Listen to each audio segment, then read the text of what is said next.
The politician that loomed head and shoulders over China in the 1980s was the diminutive Deng Xiaoping. At this time, it was a popular belief that old Deng, Deng Xiaoping, ruled the country by day, little Deng, singer Deng Lijuan, ruled the country by night. Deng Lijuan, known in the West as Teresa Teng, is East Asia's biggest ever music superstar. It is normally an exaggeration to describe a famous entertainer as a historical figure, but in Teresa's case it is an understatement. Taiwan and China. In 1895, Japan won the First Sino-Japanese War, and the Chinese government had to cede Taiwan.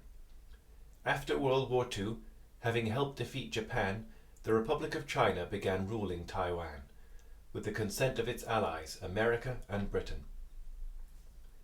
But civil war was raging in China, and then Premier Chiang Kai-shek's troops were defeated by Mao Zedong's Communist Army.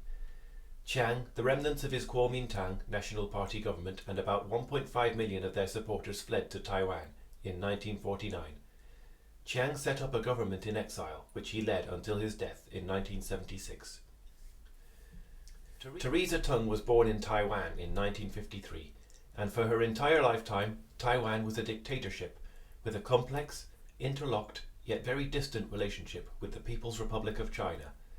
Her parents were both born in China, and her father was an officer in Chiang Kai-shek's Nationalist Army. A child prodigy, Teng began performing on television in the late 1960s. As well as Mandarin, she also sang in Hokkien, Cantonese, Shanghainese, Japanese, Indonesian, English and Italian, and became a household name in the Asian countries where those languages were spoken. Although Teng never performed in communist China, pirated recordings of her songs could be found even in remote villages. She died of a severe asthma attack when on holiday in Thailand in 1995, though since her family refused an autopsy, speculation has swirled. The following year, Taiwan held its first presidential election and has been a thriving democracy ever since. Why schmaltzy love songs were so revolutionary. Even to millennials, let alone today's kids, her stuff feels soft and sappy. But it is hard to overstate just how revolutionary she was for her time. Red China was not a colourful place. It was impoverished, hermetic and self-destructive. Essayist Isham Cook described it best. From 1949, music was considered a bourgeois indulgence. Shanghai's thriving jazz scene was snuffed out. In the 1950s, music on the radio, for the small number of people who could afford one, was limited to a few folk songs and Soviet army songs. After the Sino-Soviet split in 1961, the Soviet songs disappeared. All remaining music, art and literature was suppressed during the Cultural Revolution of 1966 to 76, when Madame Mao decided it was not sufficiently revolutionary. In Chang's Wild Swans, one of the most important books of the late 20th century, the author, who was a teen, had lived through the excesses of Maoism, reflects, "For years, the things to which I was naturally inclined had been condemned as evils of the West.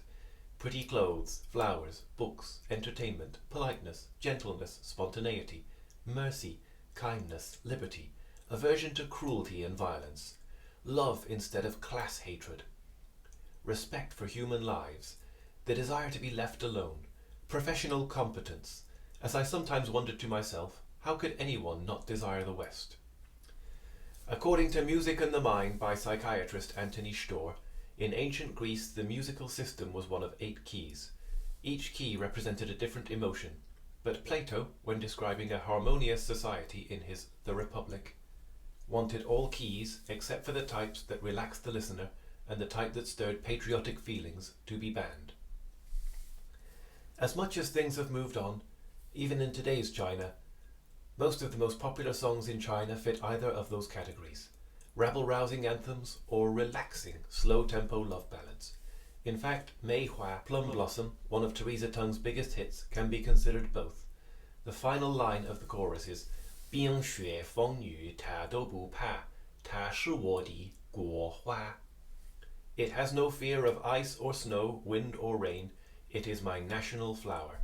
冰雪风雨他都不怕，他是我的国花.